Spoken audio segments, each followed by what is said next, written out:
He was the first true tragedy in the game. Before the billion-dollar empires and the flashing lights, he was the blueprint. He was a college graduate in a world that expected him to fail. He walked into corporate boardrooms in the early 1980s and looked powerful executives in the eye. They could not trick him. He knew marketing, he knew branding, he knew his worth. Music mogul Chris Lighty said this man would have been Puff Daddy before Puff ever put on a shiny suit. He was a genius ahead of his time. But here is the heavy truth. Being the first often means you pay the highest price. His death was the first murder in the history of hip-hop. The silence that followed him was louder than any applause.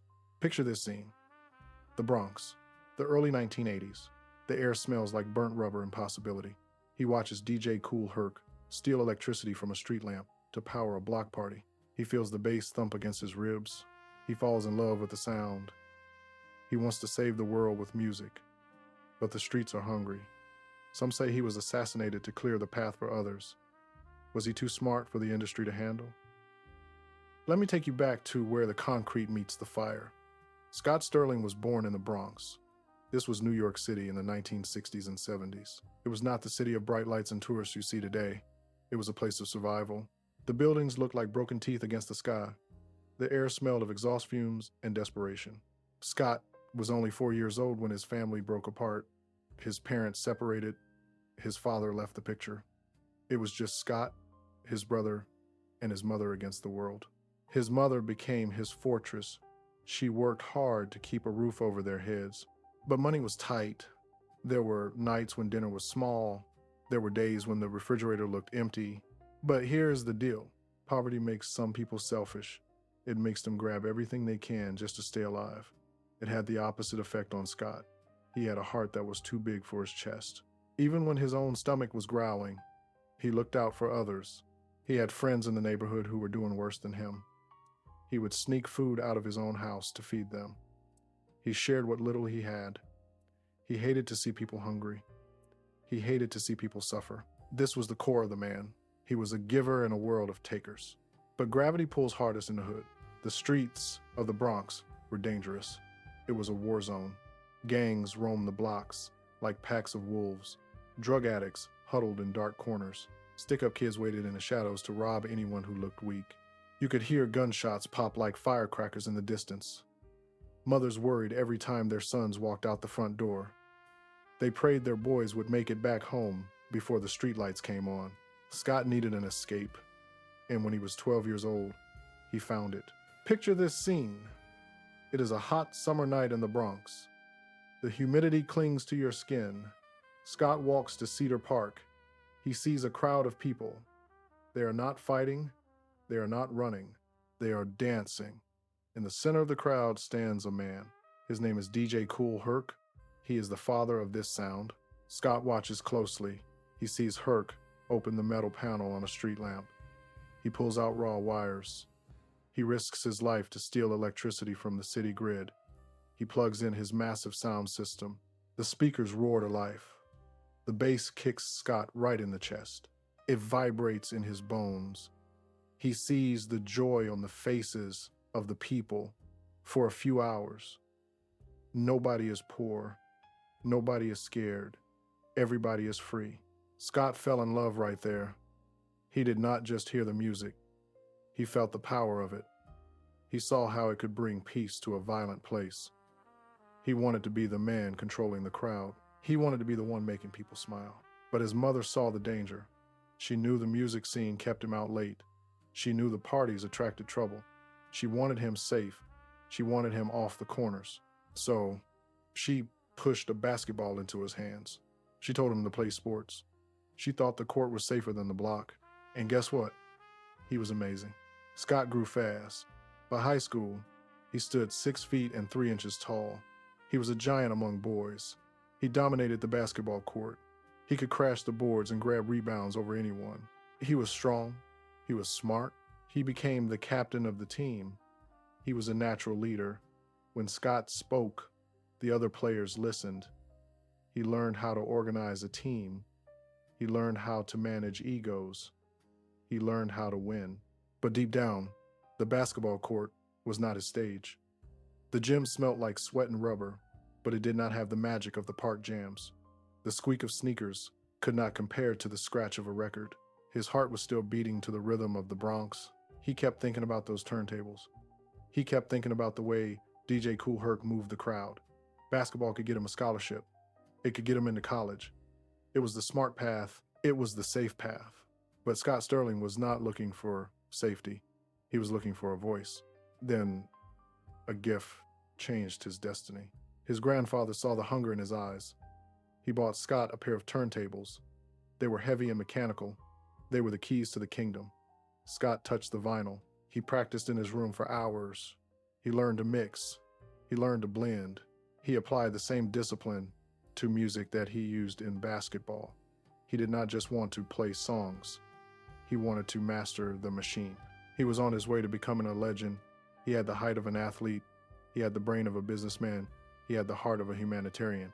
He was built to conquer the world. But here is the shadow that follows the light. The very things that made him great were the things that put a target on his back. His generosity made him trust people he should have feared. His confidence made him walk into rooms others ran away from. He thought he could outsmart the streets. He thought he could elevate the game without getting dirt on his hands. He was about to learn a brutal lesson. The music business is just the streets in a fancy suit. And the higher you climb, the harder you fall.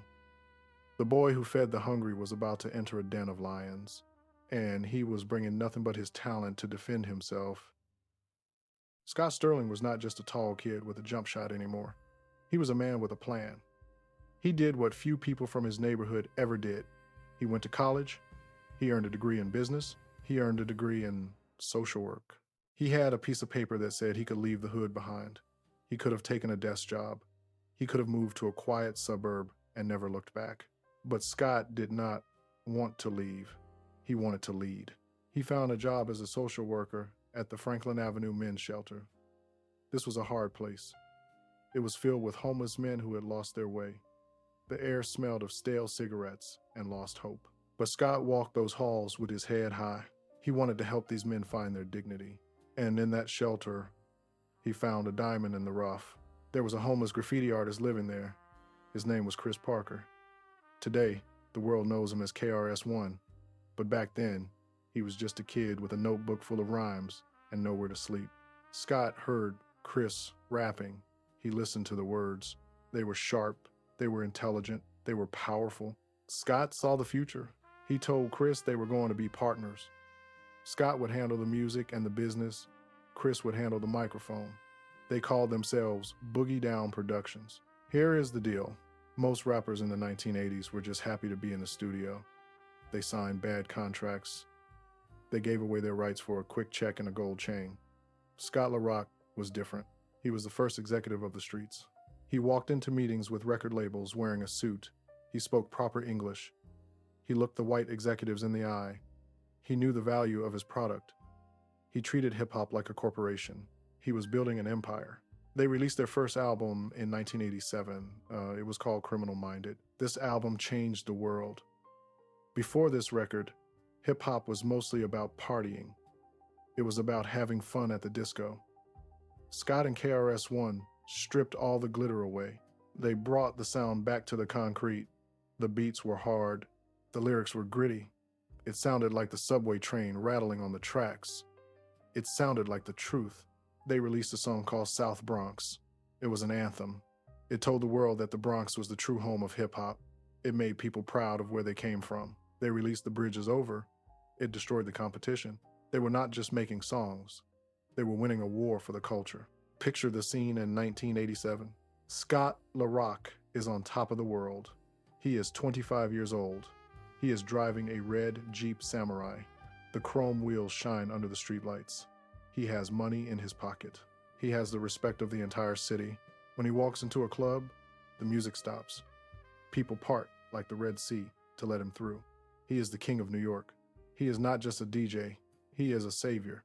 He proved that you could be smart, educated, and still be street. He proved you could make money without selling drugs. He was the blueprint for every mogul who came after him. Without Scott LaRock, there is no Jay-Z. There is no P. Diddy. There is no Dr. Dre. Scott laid the foundation. He was living the high life. He bought nice clothes. He took care of his mother. He made sure his friends were eating. He was the local hero who made it big. But wait, it gets deeper. Success is a bright light, and bright lights attract bugs. Scott was famous, but he was still accessible. He did not hide behind bodyguards. He did not live in a gated community in California. He was still in the Bronx. He was still driving through the same blocks. He was still trying to save people. He felt invincible. He thought his success was a shield. He thought his reputation would protect him. He believed that because he showed love to the streets would show love back to him. He was wrong. The summer of 1987 was hot. The tension in the city was high. Scott was trying to help a young kid named D-Nice. D-Nice was part of their crew. He was having trouble with some guys in the neighborhood. It was over a girl. It was petty. It was small. But in the hood, small things turn into big tragedies. Scott told D-Nice not to worry. He said he would handle it. He said he would talk to the guys. He was a social worker, remember? He was a negotiator. He believed he could talk his way out of violence. He believed reason would win. While the world saw a smile, the shadows were growing. The music was loud, but the silence was coming. Scott Sterling had climbed the mountain. He had planted his flag at the peak. He looked down and saw a kingdom he helped build. But he did not see the cliff edge right in front of his feet. The architect of reality was about to face the harshest reality of all. The price of fame was due, and the streets were coming to collect. The date was August 27, 1987. It was a hot summer day in the Bronx. The air felt heavy. It stuck to your skin. Scott LaRock climbed into his red Jeep Samurai. The convertible top was down. The sun shined off the chrome wheels. He looked like a king surveying his kingdom. He was 25 years old. He had the #1 rap group in the streets. He had a college degree in his pocket. He had the world at his feet. He did not know he had less than an hour to live. Here is the deal. Scott was not looking for trouble that day. He was looking for peace. His friend and crew member, D-Nice, was in danger. Some local guys in the Highbridge neighborhood were threatening him. It was over a girl. It was the kind of petty argument that happens every day in the city. Usually, these things end with a fist fight. Sometimes they end with a handshake. Scott believed in the handshake. Remember, this man was a social worker. He was trained to talk people down. He managed the homeless. He negotiated with record executives. He believed his voice was his strongest weapon. He told D-Nice to get in the Jeep. He said they were going to drive to Highbridge. He said they would talk to the guys. He would squash the beef. He would use his respect to calm the waters. He drove the red Jeep to the Highbridge Gardens housing projects. He pulled up to the curb. The engine idled. The music played softly. Scott saw the guys who were bothering D-Nice. He did not pull out a weapon. He did not scream threats. He simply spoke. He tried to reason with them. He acted like the big brother. He thought the conversation went well. He thought the tension was gone. He put the Jeep in gear. He prepared to drive away. He thought the mission was accomplished. But gravity pulls hardest when you turn your back. As the Jeep pulled away from the curb, the air shattered. Gunshots rang out. They sounded like firecrackers popping in a metal trash can. But this was not a celebration. 2 bullets tore through the air. They were not aimed at the tires. They were not aimed at the sky. They were aimed at the passengers. 1 bullet missed. It lodged into the dashboard of the Jeep. The other bullet found its mark. It smashed through the convertible top. It struck Scott Sterling in the neck. Picture this moment. The noise stops. The adrenaline spikes. Scott is still driving. The Jeep is still moving forward. For a few seconds, his brain does not register the catastrophe. He turns to D-Nice. He asks a question that haunts hip-hop history. He asks, "Am I hit?" Blood began to soak his shirt. The invincible suit of armor he thought he wore had failed. The respect of the streets did not stop the lead. The college degree did not stop the bleeding. Chaos took over. D-Nice grabbed the wheel. They raced toward Lincoln Hospital. The red Jeep, usually a symbol of success, became an ambulance. The wind whipped through the open windows. The sounds of the city blurred into a nightmare. Every bump in the road felt like a clock ticking down. They reached the emergency room. Doctors rushed Scott onto a stretcher. The nurses shouted orders. The smell of antiseptic replaced the smell of summer air. Scott was strong. He was an athlete. He was a fighter. He was conscious when he arrived. He told the doctors he was cold. He told them he was tired. His body was fighting a war it could not win. The bullet had done too much damage. It had severed vital arteries. It had lodged near his spine. The news spread through the Bronx like electricity. People gathered outside the hospital. DJ Red Alert paced the hallways. KRS-One waited for news. The entire hip-hop community held its breath. They could not believe it. Scott LaRock was the smart one. He was the peacekeeper. He was the one who was supposed to make it out. If Scott could be touched, nobody was safe. But wait, it gets worse. He was taken into surgery. The doctors tried to repair the damage. The clock ticked past midnight. August 27 turned into August 28, and then the silence came. Scott Sterling died on the operating table. The heart of Boogie Down Productions stopped beating. The architect of reality was gone. He became the first murder victim in the history of hip-hop. The shock was physical. It felt like a punch to the gut of the culture before this night. Rap was seen as a way out of the violence. It was a party. It was a business. Scott proved that the violence could follow you no matter how high you climbed. The tragedy was heavy. Scott died trying to stop a fight he didn't start.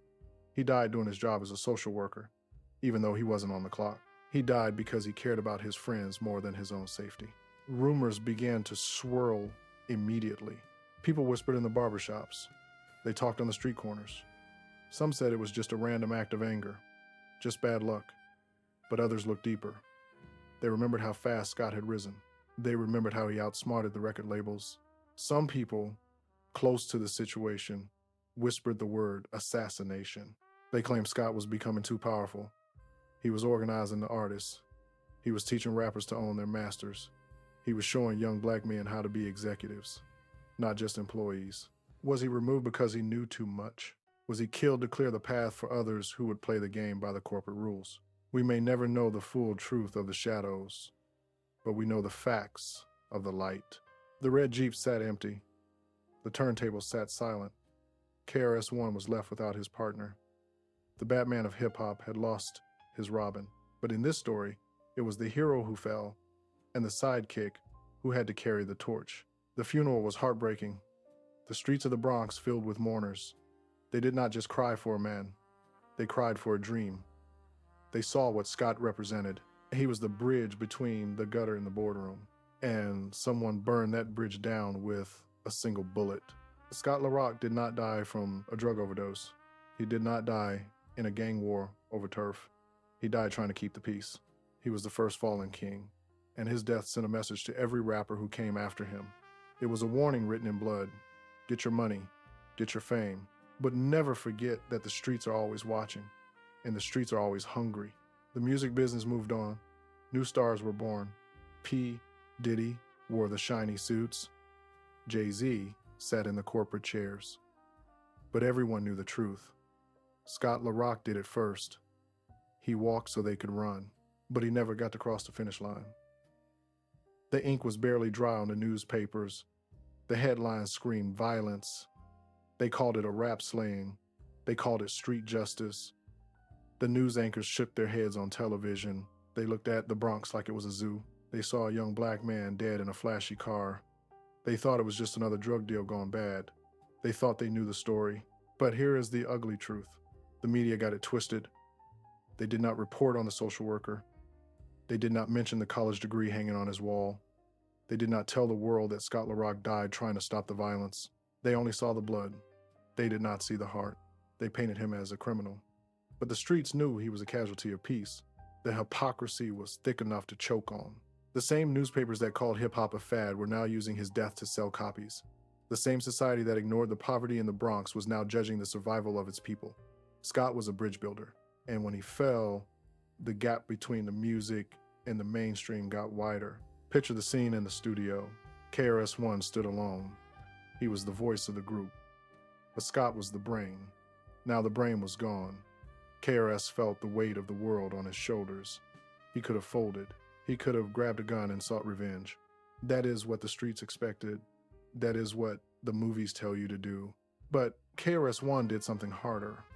He picked up a microphone. He realized that if Boogie Down Productions died, then Scott died in vain. He had to keep the name alive. He had to finish the mission. The music changed. It got serious. The party vibes of the early days evaporated. The lyrics became lessons. KRS-One started calling himself the teacher. He turned his grief into a curriculum for the youth.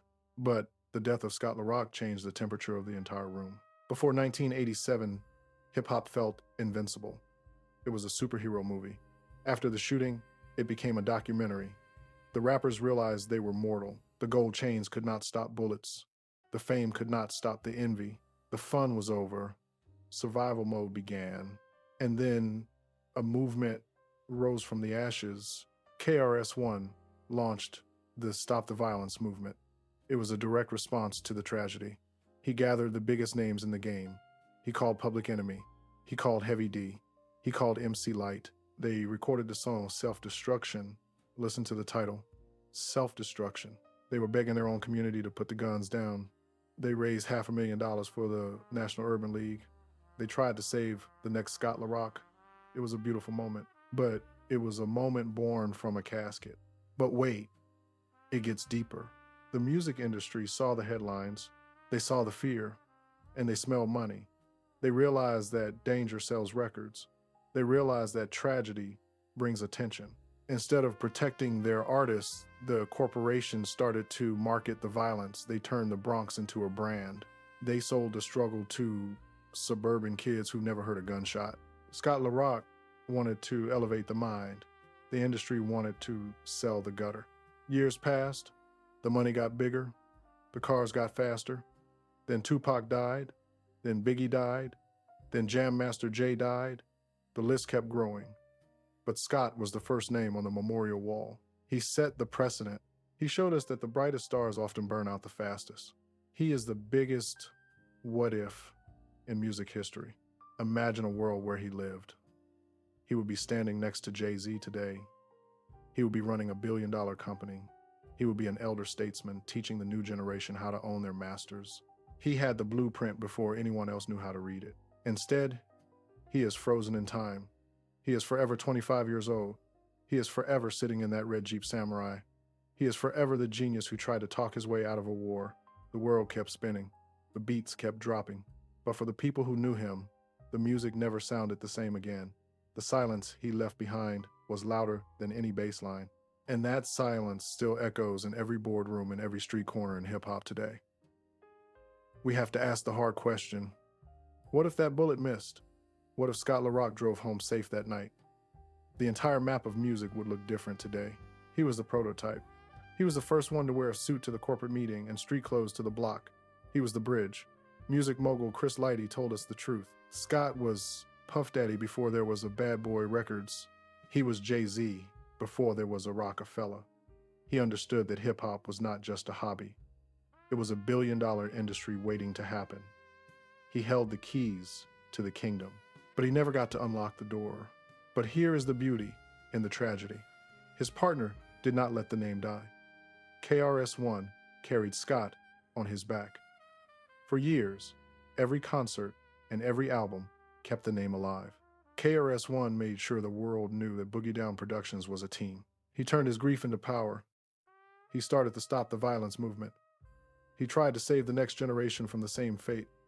He turned the memory of his friend into a shield for others. Scott Sterling was a social worker until his last breath. He did not die in a drug deal. He did not die robbing a bank. He died trying to make peace between brothers. He was too good for the game he played. He showed us that you can be from the gutter and still have class. He showed us that your mind is more powerful than any weapon. Picture the legacy today. His name is spoken with reverence by the giants of the industry. He is the ghost in the machine. Every time a young artist reads a contract, Scott is there. Every time a rapper owns their own business, Scott is watching. He laid the foundation. The skyscraper of hip-hop was built on his shoulders. He proved that a black man from the Bronx could sit at the head of the table. He gave everything to the culture, and the culture gave him immortality in return. He was the first to fall, so that others could stand tall. Some stories end without closure, but dignity doesn't need applause. Do you remember the summer of 1987? Did you feel the shift when we lost him? Share your memories in the comments below. We want to honor the history with you. Like the video and subscribe for more stories about the legends who paved the way. Peace.